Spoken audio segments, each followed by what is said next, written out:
ಓಂ ಶ್ರೀ ಗುರು ರಾಘವೇಂದ್ರಾಯ ನಮಃ. ಎಲ್ಲರಿಗೂ ರಾಯರ ಅನುಗ್ರಹ ಯೂಟ್ಯೂಬ್ ಚಾನಲ್ಗೆ ಸ್ವಾಗತ. ಹಾಗೆ ಇನ್ನೂ ಚಾನಲ್ನ ಸಬ್ಸ್ಕ್ರೈಬ್ ಮಾಡ್ಕೊಂಡಿಲ್ಲ ಅಂತ ಅಂದರೆ ಪ್ಲೀಸ್ ಸಬ್ಸ್ಕ್ರೈಬ್ ಮಾಡ್ಕೊಳ್ಳಿ, ವಿಡಿಯೋಗೊಂದು ಲೈಕ್ ಮಾಡಿ.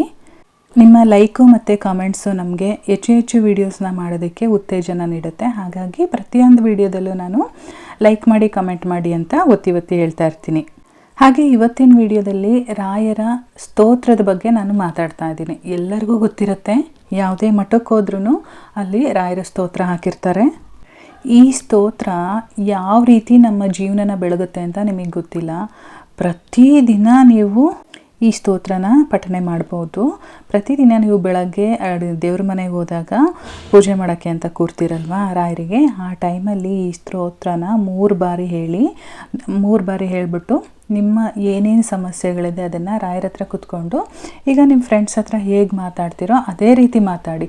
ರಾಯರೇ ಹಿಂಗಾಗಿದೆ, ಈ ಥರ ಕಷ್ಟ ಇದೆ, ಇದಕ್ಕೆ ಪರಿಹಾರ ಏನು ನೀವೇ ಸೂಚಿಸಬೇಕು ಅಂತೇಳಿ, ಏನು ನಿಮ್ಮ ಕಷ್ಟ ಏನಿದೆಯೋ ನೀವು ಹೆಂಗೆ ಹೇಳ್ಕೋಬೇಕು ಅಂದ್ಕೊಂಡಿದ್ದೀರೋ, ಕಣ್ಣೀರು ಹಾಕಿ ಹೇಳ್ಕೊತಿರೋ ಏನೋ, ನೀವು ರಾಯರ ಹತ್ರ ಹೆಂಗೆ ಮಾತಾಡ್ತೀರೋ ಆ ಥರ ಪ್ರತಿದಿನ ಹೇಳ್ಕೊಳ್ಳಿ.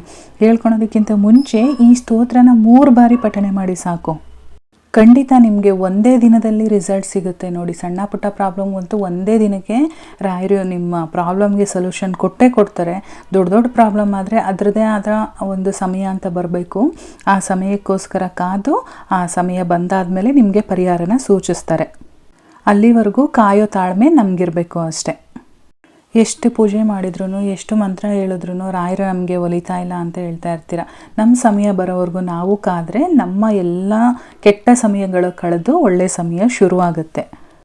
ಹಾಗಾದರೆ ಇವತ್ತಿನ ಆ ರಾಘವೇಂದ್ರ ಸ್ವಾಮಿಗಳ ಸ್ತೋತ್ರ ಯಾವುದು ಅಂತೇಳಿ ನೋಡ್ಕೊಳ್ಳೋಣ. ಪ್ರತಿದಿನ ನಾನು ವಿಡಿಯೋ ಶುರು ಮಾಡೋದಕ್ಕಿಂತ ಮುಂಚೆ ಒಂದು ಸ್ತೋತ್ರನ ಪಠನೆ ಮಾಡಿ ಆಮೇಲೆ ವಿಡಿಯೋನ ಶುರು ಮಾಡ್ತೀನಿ ಅಲ್ವಾ. ಇದೇ ನೋಡಿ, ಶ್ರೀ ಗುರು ರಾಘವೇಂದ್ರ ಸ್ತೋತ್ರ. ನಾನು ಪ್ರತಿದಿನ ವಿಡಿಯೋ ಮಾಡಬೇಕಾದ್ರೆ ಈ ಸ್ತೋತ್ರನ ಹೇಳಿನೇ ವಿಡಿಯೋನ ಶುರು ಮಾಡ್ತೀನಿ. ಯಾಕೆ ಅಂತ ಅಂದರೆ ಈ ಸ್ತೋತ್ರಕ್ಕೆ ಅಷ್ಟು ಒಂದು ಪವರ್ಫುಲ್ಲು ಶಕ್ತಿ ಇದೆ. ನಾನು ಹೇಳ್ದಂಗೆ ಪ್ರತಿದಿನ ದೇವ್ರ ಮುಂದೆ ಅಂದರೆ ರಾಯರ ಮುಂದೆ ಕೂತ್ಕೊಂಡು ನೀವು ಬೆಳಗ್ಗೆ ಪೂಜೆ ಮಾಡಬೇಕಾದ್ರೆ, ಹೊರಗಡೆ ಹೋಗಬೇಕಾದ್ರೆ ರಾಯರಿಗೆ ಈ ಸ್ತೋತ್ರನ ಹೇಳಿ, ನಿಮ್ಮ ಏನು ಆಗು ಹೋಗುಗಳಿದೆ ಅದನ್ನೆಲ್ಲ ರಾಯರ ಹತ್ರ ಮಾತಾಡಿ ನೀವು ಮನೆಯಿಂದ ಹೊರಗಡೆ ಹೊರಟ್ರಿ ಅಂದರೆ ನಿಮ್ಮ ಕೆಲಸ ಶತಸಿದ್ಧಿಯಾಗಿ ಆಗೇ ಆಗುತ್ತೆ. ಒಮ್ಮೆ ಹೇಳ್ತೀನಿ ಕೇಳಿಸ್ಕೊಳ್ಳಿ. ಇದು ಬೇಕು ಅಂತ ಅಂದರೆ ಸ್ಕ್ರೀನ್ಶಾಟ್ ತೆಗೆದಿಟ್ಕೊಳ್ಳಿ.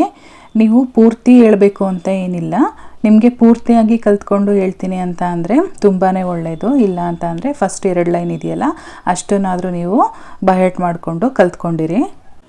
ಪೂಜ್ಯಾಯ ರಾಘವೇಂದ್ರಾಯ ಸತ್ಯಧರ್ಮರತಾಯ ಚ ಭಜತಾಂ ಕಲ್ಪವೃಕ್ಷಾಯ ನಮತಾಂ ಕಾಮಧೇನುವೆ. ಆಪಾದ ಮೌಲಿ ಪರ್ಯಂತಂ ಗುರುಣಾಂ ಆಕೃತಿಂ ಸ್ಮರೇತ್ ತೇನ ವಿಘ್ನಂ ಪ್ರಣಶ್ಯಾಂತಿ ಸಿದ್ಧ್ಯಂತಿ ಚ ಮನೋರಥ. ದೂರ್ವಾದಿದ್ವಂತರವೇ ವೈಷ್ಣವೇಂದಿವರನಿಂದವೇ ಶ್ರೀ ರಾಘವೇಂದ್ರ ಗುರವೇ ನಮಃ ಅತ್ಯಂತ ದಯಾಲವೇ. ಮೂಕೋಪಿ ಯತ್ಪ್ರಸಾದೇನ ಮುಕುಂದಾಶಯನಾಯತೆ ರಾಜರಾಜಾಯತೆ ರಿಕ್ತೋ ರಾಘವೇಂದ್ರಂ ತಮಾಶ್ರಯೇ. ಶ್ರೀ ಗುರು ರಾಘವೇಂದ್ರಾಯ ನಮಃ. ಶ್ರೀ ಕೃಷ್ಣಾರ್ಪಣಮಸ್ತು. ಈ ರೀತಿ ನೀವು ಪೂರ್ತಿಯಾಗಿ ಪ್ರಾಕ್ಟೀಸ್ ಮಾಡಿ. ಇಲ್ಲ ಅಂತ ಅಂದರೆ ಮೊದಲು 2 ಲೈನ್ ಇದೆಯಲ್ಲ, ಪೂಜ್ಯಾಯ ರಾಘವೇಂದ್ರಾಯ ಸತ್ಯಧರ್ಮರತಾಯ ಚ ಭಜತಾಂ ಕಲ್ಪವೃಕ್ಷಾಯ ನಮತಾಂ ಕಾಮಧೇನುವೆ, ಇಷ್ಟು ಹೇಳ್ಕೊಂಡ್ರೂ ನಡೆಯುತ್ತೆ. ಪ್ರತಿದಿನ ರಾಯರ ಮುಂದೆ ಕೂತು 3 ಬಾರಿ ಈ ಜಪ ಮಾಡಿ. ಹಾಗೆ ನಿಮ್ಮ ಮನಸ್ಸಲ್ಲಿ ಏನಾಗ್ತಾ ಇದೆ ಅನ್ನೋದನ್ನು ಕೂಡ ರಾಯರ ಹತ್ರ ಮಾತಾಡಿ.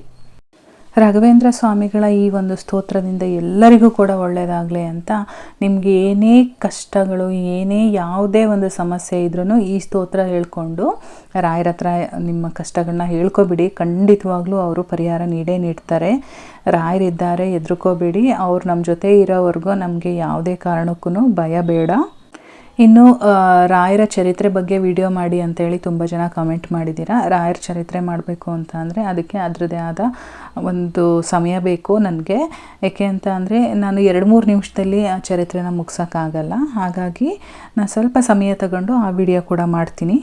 ಸೊ ಇಲ್ಲಿಗೆ ಈ ವಿಡಿಯೋನ ಮುಗಿಸ್ತಾ ಇದ್ದೀನಿ. ಆ ವಿಡಿಯೋಗೊಂದು ಲೈಕ್ ಮಾಡಿ. ರಾಯರ ಭಕ್ತರು ಯಾರ್ಯಾರೆಲ್ಲ ಇದ್ದೀರೋ ಓಂ ಶ್ರೀ ಗುರು ರಾಘವೇಂದ್ರಾಯ ನಮಃ ಅಂತೇಳಿ ಕಮೆಂಟಲ್ಲಿ ತಿಳಿಸಿ. ಜೊತೆಗೆ ಇನ್ನೂ ಚಾನೆಲ್ನ ಸಬ್ಸ್ಕ್ರೈಬ್ ಮಾಡ್ಕೊಂಡಿಲ್ಲ ಅಂತ ಅಂದರೆ ಪ್ಲೀಸ್ ಸಬ್ಸ್ಕ್ರೈಬ್ ಮಾಡಿಕೊಂಡು ಸಪೋರ್ಟ್ ಮಾಡಿ. ಧನ್ಯವಾದಗಳು.